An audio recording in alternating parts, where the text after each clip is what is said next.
Hey everybody, welcome into Dynasty Mode, the unofficial EA Sports college football video game podcast. My name is Arky Shay. I keep pointing in the wrong direction every time. That's Demetri Ravanos, my good friend. Hi there, everyone. Hi, Demetri. Listen, Hello, Arky. I feel like I just said that, but Yeah, hi sorry. again to you. A lot of this show is why we love the college football video game, right? Things we want to see in the game, we want to see take it out of the game, things we want fixed, things that we think make the game great itself. But every now and then, I think we need to check in on what's actually going to happen in the game once we can sort of figure it out, because there is a newsier element of this here podcast that we'll hope to sort of become a thing as we get closer to launch, which is still hoping for the summer of next year. So I was going to say, so far when we've looked ahead, it's been a lot of speculation. You know, we talk about what broadcasters we would like to see, what are, the things we want to see improved upon. But today we have a guest that we could talk about concrete reporting with. That is where I think I give Demetri credit for what I call a nice little segue. We'll bring into the podcast now. He is Matt Brown of Extra Points. It's a terrific newsletter. You should go to extrapointsmb.com. By the way, I am a subscriber myself. And this is, you can see him on the screen there. Matt, hello.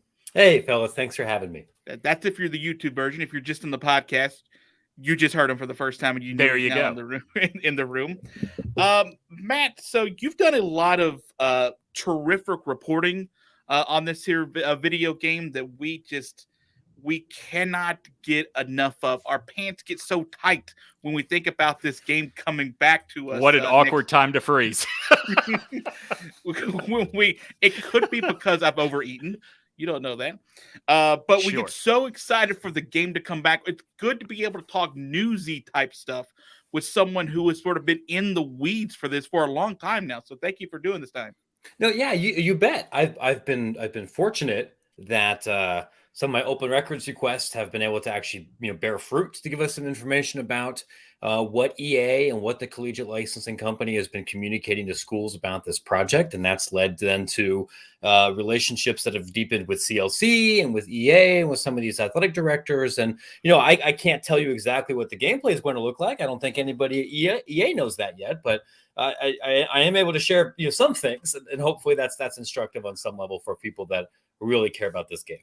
One of the things you told us before you started reporting was that whenever you write about this game, it is some of the most read content for Extra Points. And you told us that when you confirmed that James Madison was in the game, a beat writer picked that up and said, hey, this has been the most read thing that I've put out in the last 2 months. And, obviously it goes to the appetite for this game. It's the reason we have this podcast. Like, it still has a very, very passionate fan base. I'm guessing because of your involvement with college football for so long, that was not a surprise to you at all. But between the announcement that the game was coming back, and I guess to now, any time going forward, have you been shocked just how ravenous people are for news about what's next? A little bit. Like, I'm not surprised that people are excited about the game. Like, I'm excited about the game. When the pandemic, happened, like one of my first sojourns, like really out of the house, was on Craigslist to buy a decrepit 360 so I could keep playing the 14 version. And I would like lie to my wife and say, baby, this is for work. Like, I'm gonna make content out of it. I haven't. I don't have a Wi-Fi dongle on it. I can't stream on it or anything. But I know that's important to me. It's been interesting, one, to see the appetite among people that really didn't grow up playing this game. I think if you're somebody of a certain age, if you're in your early 30s, mid 30s, maybe early 40s, where you've been playing NCAA football, really didn't log a ton of time with NCAA 14, but are still big college sports fans and obviously video game fans. Like, people have been invested in Madden forever, and they feel the same way. So that has been interesting. I mean, I wasn't shocked that, like, hey, I figured out, I think I was the first person to report when the game's supposed to come out. I was one of the first people to get information about which teams are going to be in it. Like, I'm not surprised that the response there was enormous. I've done some pretty in the weeds things, like, right. Like, I went down here and I did a story about how schools are preparing to photograph and animate their stadiums. And like, I write a newsletter about real inside baseball stuff, getting really into the weeds in college athletics, that industry That's how I make money. A lot of my readers are athletic directors or people that work in this field. So like that, I wasn't super surprised by, but to see consumer interest saying like, yes, tell me about the color wheel. Tell me how long it takes to animate a football stadium. I was like, well, I wasn't totally expecting that, but God bless you. I'm glad that you're there, and I'm glad you're reading Extra Points. Yeah, there's so many different avenues as far as like trying to bring the content than there was like in 2013, when the 14 game came out. It's like there's so many different ways to sort of specialize in the minutia here and sort of talk about when you find sections of people like that want to know about the color wheel because there's been a game absent from us for by the time it comes back for a decade almost, that you want to get into it. And I want to start getting into with you, Matt, as far as sort of the elements that we know and you sort of reported on and kind of talked about, and maybe you haven't talked about yet. We'll find out as the podcast goes. But I had someone tweet at me that in about a year we're that close to having Bryce Young for being on the cover of the new college football video game. Now, I don't know if you're ready to announce that EA Sports wants to put Bryce Young on the brand new version of that game, but it did lead me to the idea that current athletes in the video game, throughout your reporting in the newsletter, there seems to be some stickiness with whether or not, going all the way back to the Supreme Court case, whether EA Sports got in trouble for having customizable rosters, which they did, by the way, and whether or not you're going to have that as an option going forward.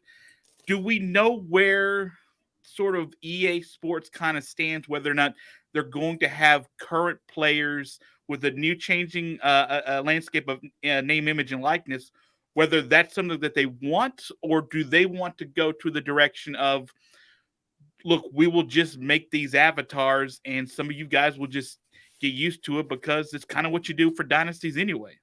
Yeah, so that is something I can talk about.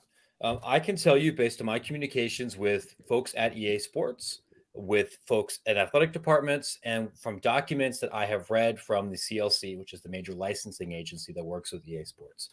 It is EA's preference and their intention to include the name, image, and likeness of current college athletes in the video game. That is what they've always wanted to do. They wanted to do this in 2012, 2013, and 2014.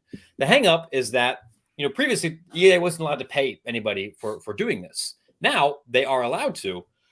The question then becomes logistical, because it would be impractical for EA to physically call up every single college athlete and say, do you want to be in the game? Let's negotiate a price.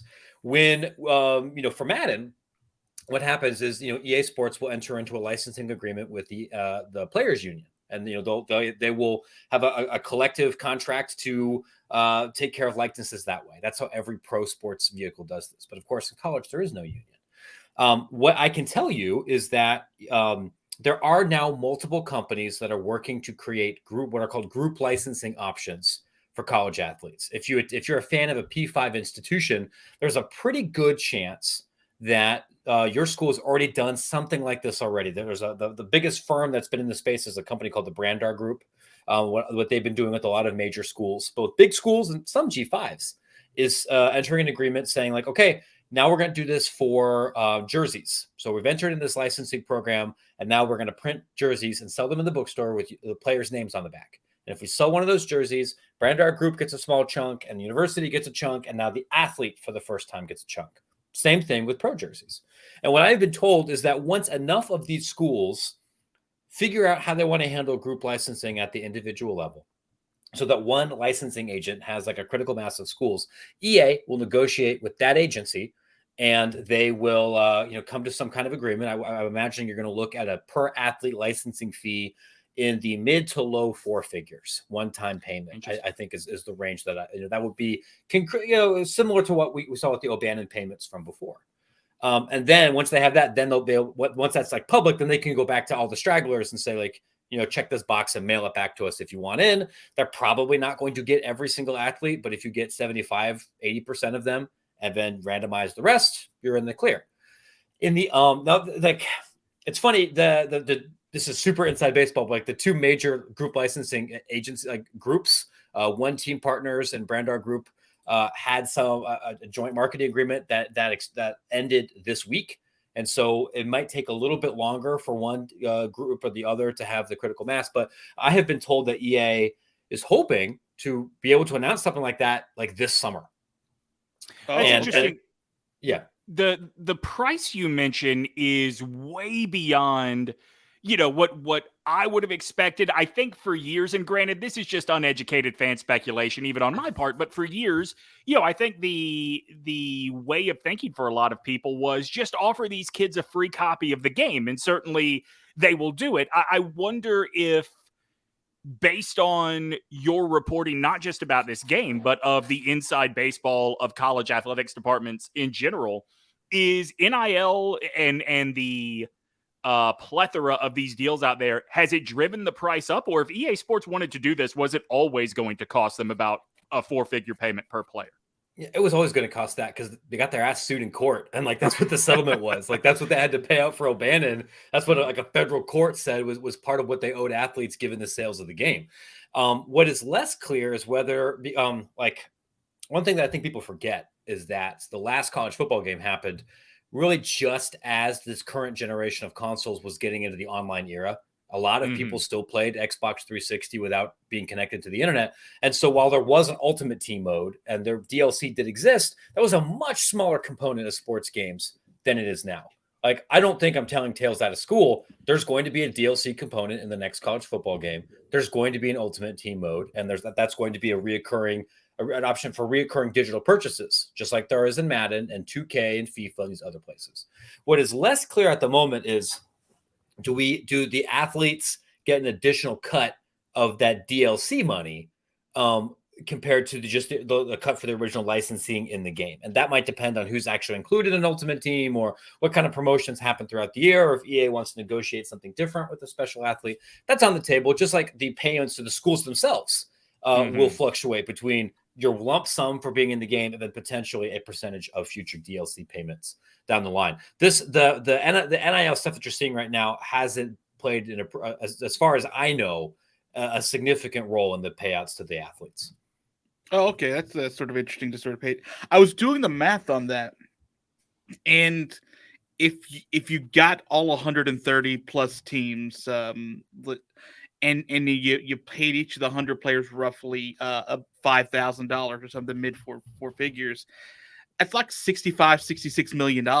And granted, like, this product is going to sell a boatload at the very beginning.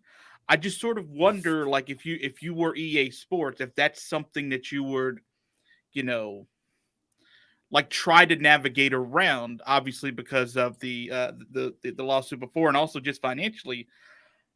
The most in my research, I found that between the two major consoles that this video game is sold is right at like 3 million copies between PlayStation and Xbox. And there's PC stuff and stuff, but somewhere right around there. And if you got that, which I think we all assumed it will probably crush the 3 million mark for the first game back, that's $210 million. So, I mean, it's not nothing that we're talking about bringing back sort of the game and getting athletes sort of paid. I just sort of wonder from a business venture, like, if that's, a preset number that they want to figure out as far as, the top end quarterbacks get this, and then you go down, the roster for be a player, so on and so forth. Yeah, it's going to be a big chunk sent to a university and they divvy it out, or however it goes. No, what I think is more likely from what I've seen.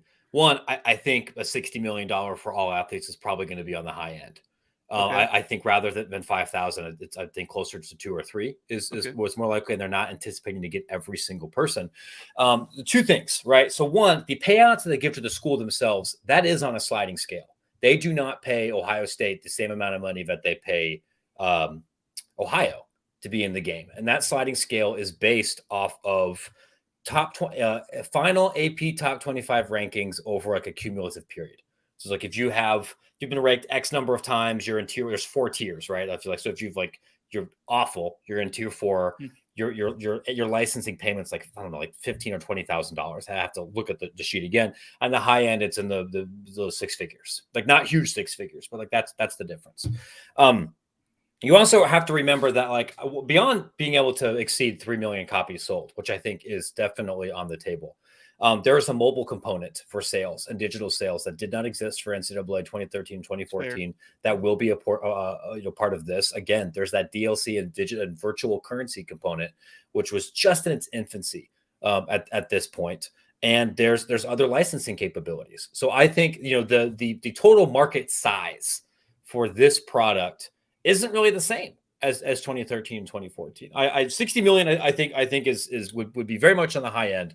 It's going to be substantially less than that, but the EA believes, yes, it is worth it to us to pay millions to get these licensees, because we think that's going to, one, help us push more product, and two, insulate us from legal liability. Because what was really expensive? Not making a college football game for the last decade. And that was because they got sued. This is a way to prevent yourself from getting sued. Speaking of expensive, so I want to go back. You mentioned you did a story about how stadiums are being photographed and being prepared to be animated for this new game. You had this great story about Troy University's athletic department, this kid that was on the football team that now is an intern with the athletic department, going and basically following EA's instructions to the letter of what sort of photographs they need of their stadium in order for it to be included in the game. It got me wondering, is there an average cost, I guess, that EA kind of expects that schools are willing to pay in order to be included? Because at the very least, you got to pay that kid for his time, right? Yeah, I don't think so.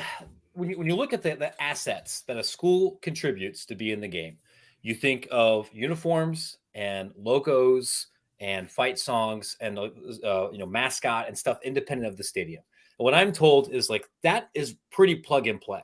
EA Sports can call up Under Armour, Adidas, and Nike and get the exact color coded digital versions of those uniforms, and they can upload them. That's relatively fast. Fight songs don't change year to year. Logos are just vector files or PNGs. I would love to hear the Hail to the Victors remix in this. Right? Yeah, the dubstep version. That's DLC. The one thing that's different are stadiums, because most stadiums look different than they did in 2014. Yep. And what I'm told is that is actually a very technically laborious process. It's not a super technically laborious process for the school. What you basically have to do is take just a crap ton of photographs, gigabytes and gigabytes worth of photos to capture all these different angles. And there's a color wheel that's attached to it. And yeah, I mean, you'd have to pay an intern or somebody in your marketing department a few hours work to do it, but that's about it. And then the hard part is on EA side, because rendering all of those, I was told, takes months. That was one of the reasons why it was unrealistic to turn this game around and be out this summer as opposed to next summer. To do it as realistically as they'd like. There's several reasons. This was one of them. You can't do that in 3 months. And that's why they had to have a hard and fast deadline for schools that wanted to be in or not, because you couldn't reproduce the stadium 2 months from launch.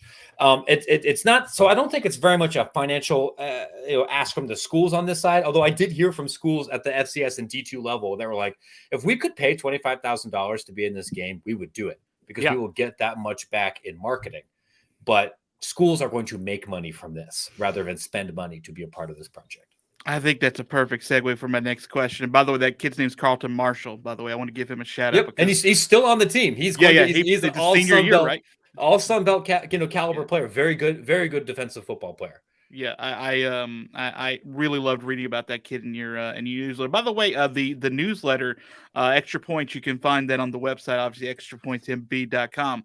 You have a section where anytime you're mentioning EA Sports in the college football game, you can click on it on the left side, and it'll show you everywhere that game that the game and the news of it has been mentioned by some of your reporting. So I think that's a really cool organizational tool you put on that website, Matt. So we got new teams from when we started back in 2013 when this game was going out. We got FCS teams that are coming up. We got maybe FCS teams that just want to be still in FCS in the game itself. So first, I guess, answer the question about the new FBS teams. I'm hoping everybody is planning on being there by the time the game comes out next summer. And then Demetri and I have talked about on this podcast, we'd love to see the incorporation of FCS teams again on a grander scale. Yeah. What is sort of a project idea for that, whether that will happen? How big of a project is it? And just give us what you can on that. Sure. So I can tell you that the most recent FCS call-ups, your Sam Houston State, Jacksonville State, and James Madison, have all submitted paperwork to be part of the game. They've indicated they've signed the licensure agreements. EA Sports is expecting them to be in it, and I'm told that even though this is a little bit later in the process, that their stadiums should be in the game along with all of their iconography. I've also been told that assuming EA is able to logistically work out a way to compensate athletes for being in the game, which is the industry expectation at this point. Nothing is certain until the checks are mailed, but like that's the expectation. If that happens, is there a deadline for that? By the way, I'm sorry to interrupt. Is there like a drop dead deadline to figure that out? I mean, probably pretty close to launch. Like okay. it's not something where it's like we're screwed if it doesn't happen in July. All right. Because that can be turned around relatively quickly. But I have been told that if the schools can't pay if athletes can't be paid, some big name schools have said we're not going to participate. Notre Dame will not be in the game. Northwestern won't be in the game. Tulane, a couple of other larger. Is Pat Fitzgerald okay with this guy's game? I know it's terrible, right? A couple other P5 schools have said we're not sure, including potentially Ohio State. But the expectation is from EA that all 133 FBS institutions will be in the game. What I can tell you from the project proposals that I have examined so far from EA and CLC is that at launch, they are not expecting or anticipating FCS programs to be in the game. However, they have not foreclosed on the idea of potentially adding them later as a DLC. And the expectation I would give to fans about that would be, if that happens, I would not expect to see photorealistic renditions of every single FCS stadium. That no one is traveling on site to go to all the FCS stadiums. I don't even think EA did a lot of on-site stadium visits during this football season. And remember, development for this really kind of began in earnest during COVID, when nobody was leaving anywhere. But you could see a world where if you pay $15, then you can use the official fight song and uniforms and logo, and you can hear the stadium announcing crew say Florida A&M or like Missouri State. Like that is a thing that's possible. It could theoretically even be possible to do that for Division II schools or other things that opt in there. But I would not be expecting to see the Yale Bowl in the next game, based on what I've heard so far. That doesn't sound unlike the way EA Sports treated Major League Baseball when they were doing MVP baseball, where all 30 stadiums were there and well represented. If you went down to the minor league level, you had this like wheel of like 6 different stadiums you went to, yep. right? That's what it is. Yeah. Not realistic at all. One thing I wanted to ask you about was the kind of broadcasting deals of college football and what that might look like in the next game. I mean, around the last time a game was developed, or I mean, go even further back. The last time there were big changes to the broadcasting element of NCAA, ESPN was the power player. And while they are still ahead of everybody else, Fox has a significant footprint. NBC with Notre Dame, that relationship continues to go on and on and on. I would imagine ESPN very much wants to maintain their presence and exclusivity in the game. Is EA Sports open to shuffling it up? Because I think as fans wanting a very realistic experience, different crews, if you are a regional game versus a national game, would be a very cool idea to include. I'm just trying to get Gus Johnson in the game. That's what Demetri's trying to get me to. I'm trying to think about how I can answer this without getting in trouble, because there's some things I know that I'm not allowed to share yet. Come on, man. Come on, we like you. You like us. I do, but I also want all these companies to keep talking to me. I could censor it. I could cut it out. No. So here's what I could say. The broadcast partner for the college football playoff is ESPN. Right. The broadcast partner that has had the longest relationship with EA Sports, that has sent their talent and participated in sharing college game day iconography for a long time with this video game series, is ESPN. I can tell you I am aware of at least 2 currently contracted ESPN talent that I know for a fact will be in the game doing voice talent. I can't share exactly who they are yet. EA's confirmed it to me. Once ESPN or the actual people themselves, not athletes, or maybe athletes, who knows? Once they confirm it to me, then I can share that. I don't know for certain if that precludes Fox or NBC or anybody else from being a part of it, but because they haven't before, I would not be surprised if they weren't. The other thing that I do think is possible, though, if you think back to that, I don't know if you guys played the NBA 2K series at all. Absolutely. That is, played it last night. Yeah, this is one of my video game loves. If you play in the My Career mode, or if you're playing like Dynasty mode or something, there's an option where you can pull up a fake Twitter news feed where you'll see the images of various NBA Twitter personalities and reporters, some of whom are part of the the Turner or the ESPN or ABC broadcast crew, some of whom are just random bloggers, reporters, other people. I would not be surprised if something like this in the college football game that included people that did not work for ESPN was included. Interesting. I would just say that is a possibility. Now, if I said it rhymes with, are you able to nod your head? Listen, man. I don't want to get in trouble. Like it's, I hear what you're saying. I'll just say this: if you've been playing this game for a while and you're a big fan of college football on television, and you know the kind of people that work for ESPN that are typically associated with major ESPN college football properties, you can probably guess a couple of them, and that's all I'm going to say for now. Like this is not a gigantic state secret, but you don't have to be Wikipedia Brown to maybe guess who might be involved in this game. First of all, I really appreciate the update on Encyclopedia Brown. Second of all, with the college football Twitter feed, have you been asked to submit an avatar? I have not, although I will say this because I'm gonna be honest, right? Like I'm barely the most famous Matt Brown that writes about college sports. I'm not if you are an AD, you know who I am. If you follow FCS football, you probably know who I am. If you're a casual college football fan, like because I'm not the guy breaking down tape, you might not know who I am. So I don't think I'm famous enough. But I will say, if I was asked, you're goddamn right, I'd participate. That'd be one of the greatest honors of my life. I would love to be in the game. They have not asked me to, but if you are listening, EA friends, I would love to do it.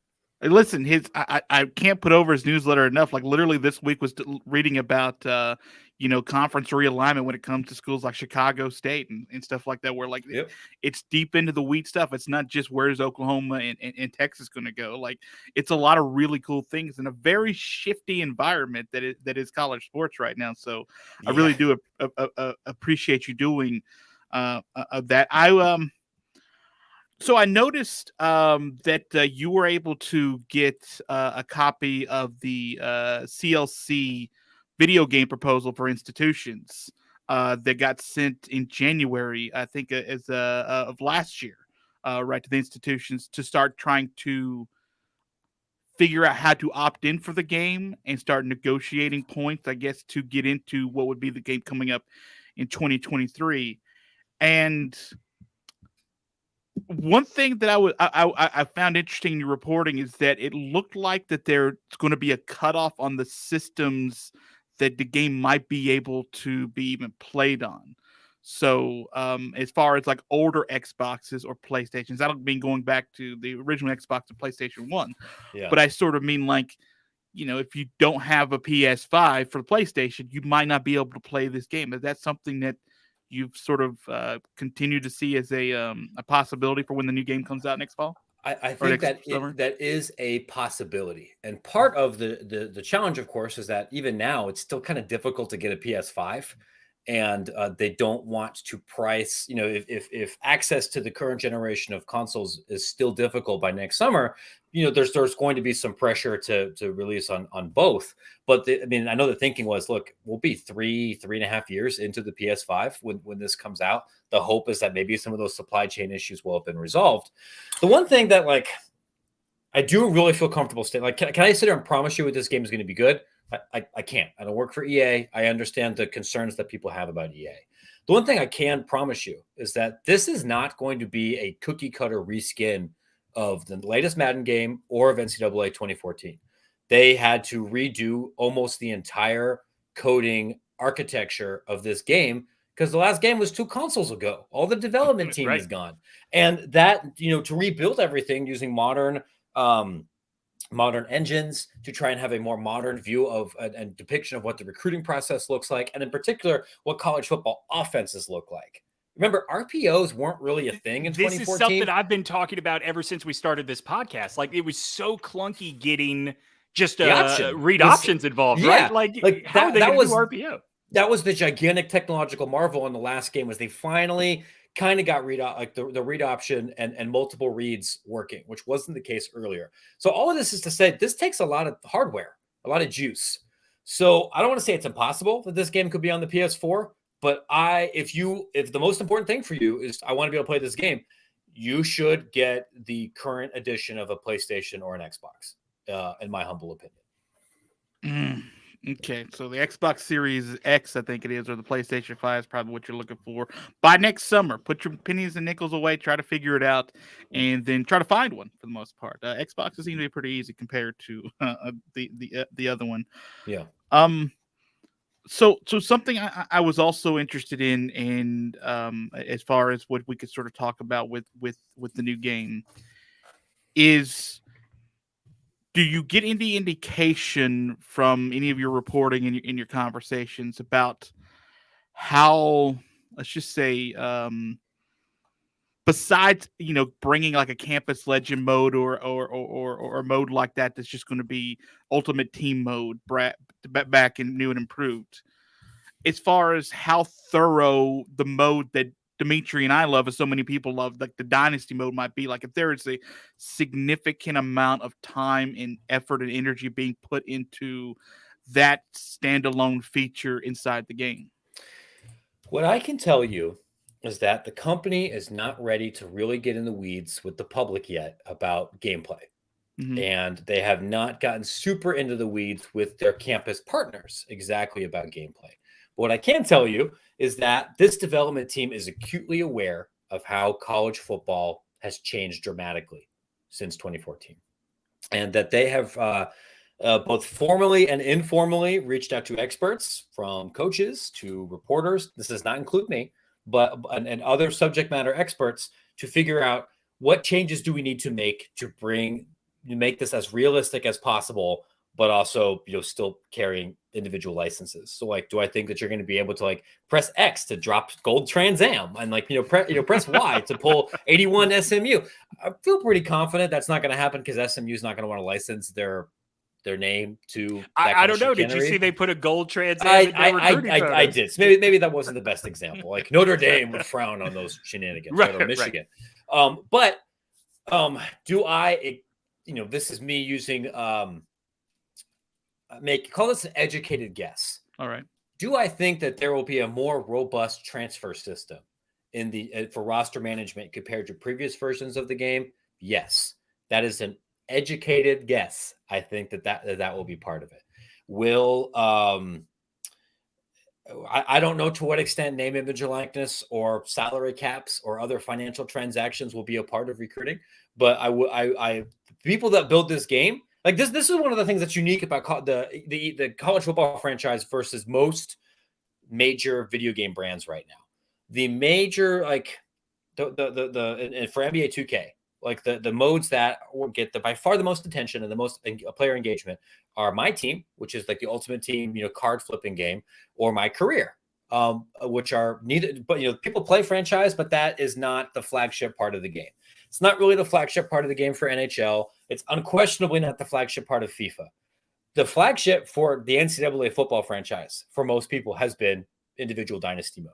It's been about single roster management. It's been about recruiting. It's been about taking dogfart FCS A&M Tech into becoming a powerhouse, right? Or Kent State or some other made up tiny school, rather than the ultimate team mode. And I'm sure they're going to put money into the ultimate team mode and try to make that a more robust experience. But, it would be difficult, I think, to imagine a new game where the dynasty mode is not front and center, given the inertia and the consumer demand for that. So it's sort of safe to assume that there's going to be some concerted effort towards it, but as far as what it might look like, that obviously is something still to sort of figure out. Yeah, I know very little specifics, and the ones I do, I'm not at liberty to share yet. But as soon as I am, I promise I'll share them. Well, I appreciate that. We like reading it, or like having you on the program here. I feel like you're being very forthright, a little shady with some of the stuff you're hiding, but I understand why. It's all behind that blue wall of pennants behind it. That's true. You just open it up, and that is actually Tiburon headquarters. People forget that. Yeah. I have one last question, and then so does Demetri, and then we can wrap it up.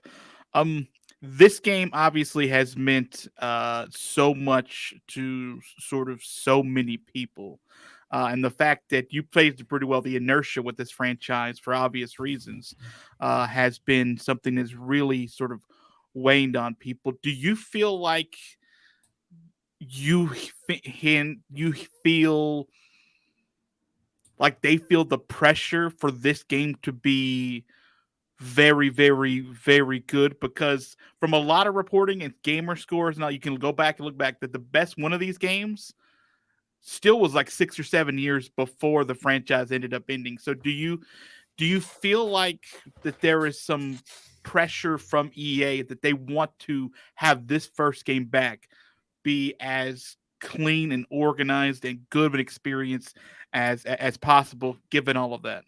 Unquestionably. And I understand that it is very easy to not trust EA as a company about this. And like, I'll be honest, like I've played some EA games that weren't college football and they sucked. Like, I mean, I also have played the Star Wars games. I understand why people do not trust this publisher, right? Which is fair. Madden has been a flawed game before. If the number one goal was just to pump and dump, make a cash grab and get the quickest possible product out there, the game would be out in a couple of months, and they could have done that, and it wouldn't have been very good. From the people that I've talked to, they look at this that this is a chance to change some of the narrative around our company, change some of the narrative around how we treat football games in general. There's so much opportunity here to regain public goodwill by nailing this, and I'm sure it's not going to be perfect, and it's the first game back in a long time. But if it doesn't end up being very good or being flawed or limited, I don't believe it will be for lack of trying or for lack of making an effort. Like a lot of the people building this have been playing this game for a long time too, and they're going to do their best to make a product that you're going to enjoy. I want to go back as we close to something you said earlier, which was that what was really expensive was not having a college football game for the last few years. Certainly, EA Sports knows what EA Sports lost because of that. I think as fans, we have batted around the idea, particularly Arky and I, fans with connections to the state of Alabama, where, college football is a way of life. I think we have our theories about what it costs the sport overall, and I wonder how much pressure some of the power players in terms of investment, whether that is the individual schools, whether that is networks, I wonder how much pressure they're putting on EA Sports to get this right, because that sort of timing of the playoff becoming very regionalized and this game going away, it really does coincide. Yeah, I mean, I don't want to read too much into it, but one place where I know forward-thinking athletic directors and school financial personnel are feeling the pressure, and this announcement that's coming back was greeted with a lot of excitement on school levels, is because there is an industry-wide challenge to re-engage younger sports fans. And this is not just a college football issue. This is an issue across sports generally, but in college football specifically, it is harder to get students to be engaged in their student sections. It's harder to get them involved in college football early in their careers, and it's become much harder to get them engaged in that right after graduation. Part of that is because Gen Z and millennials don't have nearly as much money, so the schools are hoping that I think people around our age, just as we come back and we start writing really big checks to support the university, and like nobody's doing that anymore. And they recognize that for younger people, but also people our age and some people older than us, engage with sports through video games more than they do through other platforms. And so the hope is, we're not going to be able to get everybody back to stadiums because we have good Wi-Fi and good sandwiches and great competition on the field every single time. Although you should endeavor to do all of those things.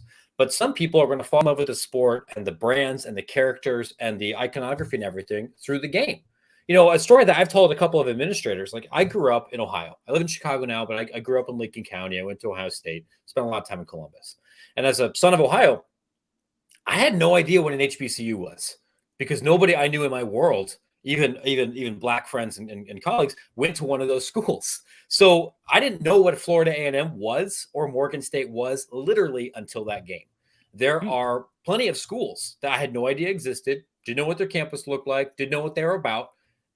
until I'd interface with that school, with that game, because I basically minored in the NCAA football at Ohio State rather than like spending time on some coursework, which and schools know that's how people are now too. And there are people that really like basketball but play 2K and even watch 2K more than they might some of the actual games on TNT. But they're still potential fans or people that you can get money out of or investment out of for the NBA. So that is where I think you're seeing some pressure. Everyone's trying to figure out, how do I get more 24-year-olds in my fan ecosystem, and whether that's through this game or potential companion mobile programming.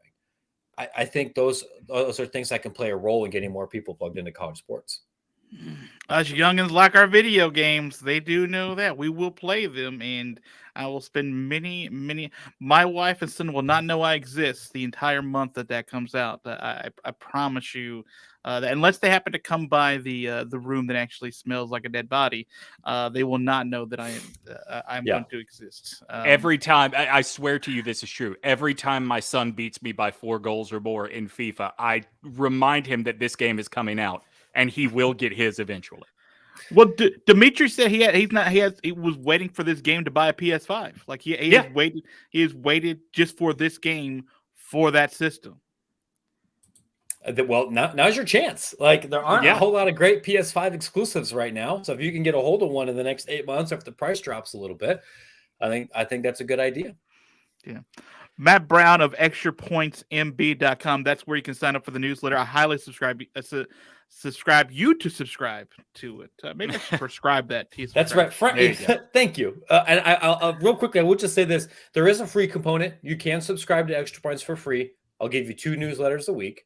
And you can also, there'll be 2 free podcast episodes a week. But I make 90% of my revenue through paid subscriptions. You get to sign up for a paid sub. You get a newsletter every single day. A lot of it's original reporting. A lot of the EA Sports specific stuff is paywall. I'll tell you, I filed open records requests for 135 schools to get some of this information. And a lot of them charged me for it. I had to pay hundreds of dollars to get some of this information. And I'm able to do that because enough people subscribe to this newsletter and allow me to kind of do this kind of reporting and follow up with people. But if these are the kind of things that are interesting to you, if you want to know what's happening with FCS realignment, you want to really know what's happening with NIL, you want to know how your school gets money and spends money, I think you would like Extra Points, and you can get the entire experience for just $8 a month. So I pay for you to be on this program, and that's what I appreciate about this, is that you have graced us with your presence, and I'm sure we'll be in touch many times, hopefully between now and before the actual launch of the game, and even afterwards, because this podcast is all about that one video game. The fact that you're on it so like paint on a boulder, which makes no sense unless you're a Tennessee unless fan. You're in Knoxville. Yep. I was about to say, unless you're a Tennessee fan. I really appreciate this, Demetri. You want to say goodbye to Matt? No, I'm good. Thank you. That's sure. Thanks, fellas. Appreciate it. Matt. So that was Matt Brown. Arky, what an amazing interview. Yeah. Did you know he was white? I had my suspicions, but I don't want to jump to conclusions.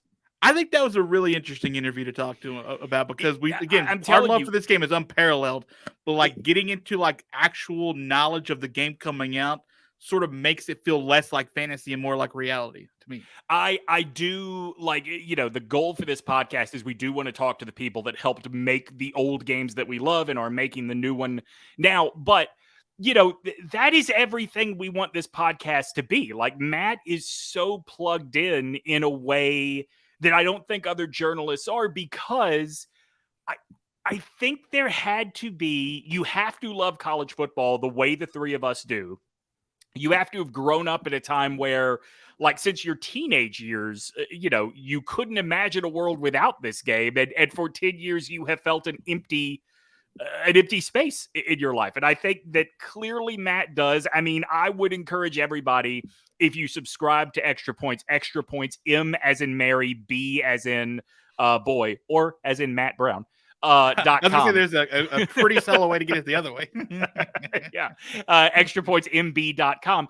I would encourage everybody to go back and read that story about the football player at Troy that is really taking it upon himself to get photorealistic version of that stadium into the game, because Like, these are the stories about the effort to make this thing so great that you're not going to get anywhere else. Absolutely. And again, that kid's Carlton Marshall. I followed him on Twitter because of that story. Just because any kid doing that to get Troy into the video game and still on the current roster going to be playing this fall, it's got to be a kid I'm willing to follow on the old, social media. By the way, I think I had not heard anywhere else that thing about the at least 2 ESPN announcers have been contracted. I've not either. I also had not heard that there was not even optimism, but an expectation that all 133 FBS schools were going to be in the game. I thought that it was a foregone conclusion. I know Tulane pretty early on made a definitive statement that they were not going to be a part of it. I guess. I got the time real quick. I can sort of mention that for you because I think you're 100% on with that. Is that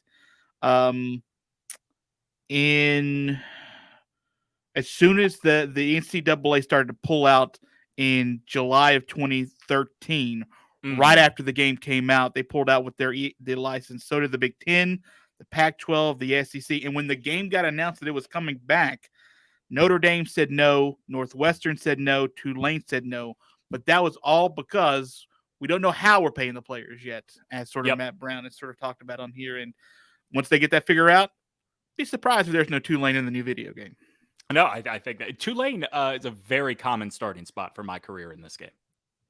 And you got a brand new stadium since the game, didn't it? That's going to be a really think about that. Like, forget about just new teams. I mean, even Minnesota has a new stadium since then. And that stadium's like what, 7 years old at this point? That's right. Listen, there's all the historic venues, but there's also cool. UAB obviously has got a brand new football field there. I mean, I can't wait. And Matt just got my tingles going, and I'm super excited for the game even that much more. So I guess that's going to do it for us for this week. We'll see you next week for episode 7. But until then, Demetri, we usually say goodbye. Save and sim to next week, everybody. Mwah.